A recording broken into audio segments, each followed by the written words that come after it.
আল্লাহ পাক রব্বুল আলামিন বলেন, নিশ্চয় নামাজ মানুষকে ফাহাশা কাজ থেকে বিরত রাখে।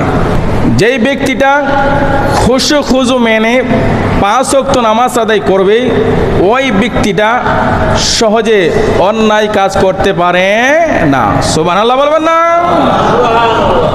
আল্লাহ পাক রব্বুল আলামিন বলেন, নিশ্চয় নামাজ মানুষকে ফাহাশা কাজ থেকে বিরত রাখে। যেই মুসলমান নামাজের খুশু খুজু মেনে 5 ওয়াক্ত নামাজ আদায় করবে গো, আল্লাহর হাবিব বলেন ওই নামাজটা ওই ব্যক্তিকে ফাহাশা কাজ থেকে বিরত রাখবেন। জোরে জোরে বলি সুবহানাল্লাহ।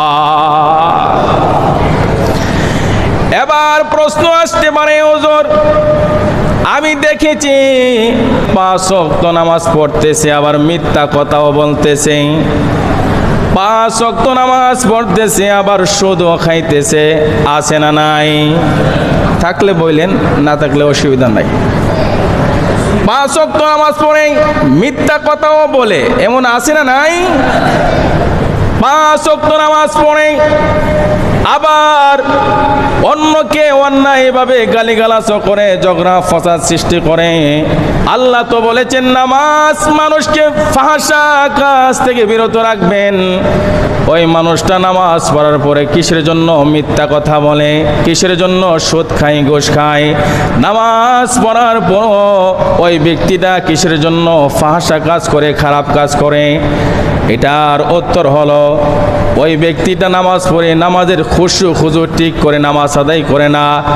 নামাজ পড়তে যাইয়া নামাজের যে নিয়ম কানুনগুলি আছে, ওই নিয়ম কানুনগুলি ঠিক মতে আদায় করে না। এই জন্য এই নামাজ ওই ব্যক্তিকে ফাহাশা কাজ থেকে বিরত রাখতে পারে না। চিৎকার মেরে বলি সুবহানাল্লাহ। শুধু নামাজ পড়লেই চলবে না, নামাজের নিয়ম কানুন মেনে খুশু খুজু ঠিক রেখে আহকাম আরকানগুলি ঠিক রেখে যদি অন্তর থেকে আল্লাহকে সেজদা দিতে পারেন, ওই সেজদাই আপনাকে ফাহাশা কাজ থেকে বিরত রাখবে। একটু জোরে বলি সুবহানাল্লাহ।